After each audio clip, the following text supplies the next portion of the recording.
Welcome po sa ating munting channel, Dan TV Vlogs, mga katropa. Ang vlogs natin for today ay itong mga estudyante blues na nakita kong napaka-sipag sa kanilang pag-aaral. At kasalukuyan po, nandito sila sa aming lugar. At sila po ay mga kaklase ng aking anak. Sila po ay grade 12 na. At in this year, sila po ay graduate na. At sa susunod na pasukan ay maghihiwa-hiwalay na po sila dahil magkakaroon na po sila ng kanya-kanyang mga kurso. Bubuo na po sila ng panibagong journey ng kanilang buhay. Kaya una sa lahat ay binabati ko po silang lahat. Congratulations. Sana'y ipagpatuloy nila ang kanilang pag-aaral sa susunod na pasukan.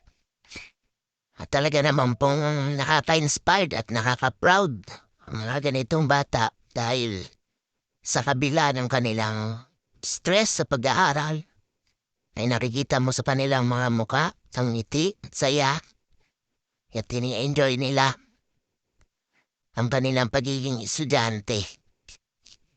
At talaga naman po lahat tayo ay nakaranas ng buhay estudyante. Napakasarap po talaga naman buhay estudyante nung panahon ng tayo nag-aaral ng high school.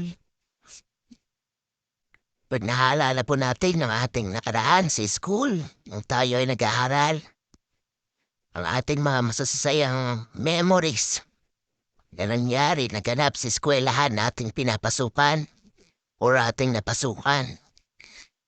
Kaya ako po ay natuwa sa mga masisipag na estudyante blues na ito, mga katropa. Kaya akin po silang hinilibre ng merienda dahil sa kabila ng kanilang pagod, no? Stress. Kasi pangalawang araw na nila dito sa amin to dahil sila po ay may project na ginagawa at binigyan na raw po sila ng deadline ng kanilang guro upang ipasa ang kanilang project. At ito ang kanilang practice na partisipasyon sa kanilang eskwelahan.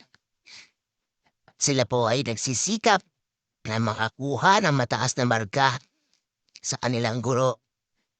Kaya sino naman po ang mga magulang ng mga batang ito kahanga-hanga po kayo dahil napalapin niyo ng maayos ang inyong mga anak. At ito nga po sila sa kabila ng kanilang pagtitiis, no, sa init ng araw. At gusto nila mabigyan kayo ng kasiyahan.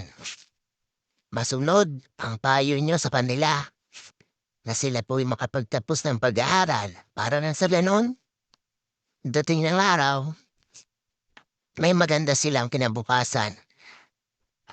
At tayo pong lahat na bilang magulang ay naghahangad po talaga ng magandang kinabukasan sa ating mga anak. Kaya tayo mga magulang ay dapat todo suporta rin sa ating mga anak. At sa mga estudyanteng ito na kanina pa, umaga, at eto po, inabot na po sila ng hapon. At napitak po sila kahit pagod na, nakangiti pa rin. Kaya nakakatuwa naman po itong mga estudyanteng ito. Ako'y napaproud sa mga batang ito. Kaya sana ipagpatuloy nyo, no, pag-aaral nyo sa susunod na taon. Ay sa dalangin ko, makatapos kayo ng inyong pag-aaral at matupad ang inyong mga pangarap sa buhay at magkaroon ng magandang kinabukasan. Kaya konting tiis pa at mararating nyo na rin ang inyong pinapangarap. Kaya totoo po ang kasabihan, kapag may tiyaga, may nilaga. Kaya sa ngayon, magtiyaga muna kayo para sa inyong kinabukasan. Magtiis, magsulog ng kilay. Yan, at kaming mga magulang naman ay nakasuporta sa inyong mga pangarap. Kung anong gusto nyong marating sa buhay, tulungan lang po tayo. Kung ano nating may tutulong sa ating anak, kung may papayo, Maga-guide po natin sila kung anong dapat nilang gawin. Ayan.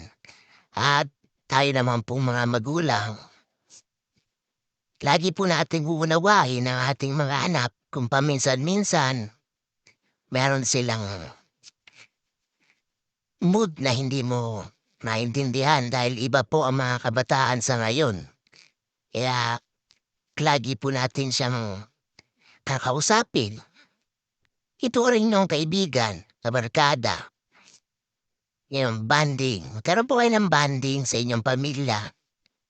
Para na sa ganon, ang anak ninyo ay hindi lumayo ang loob at maging close sa inyo.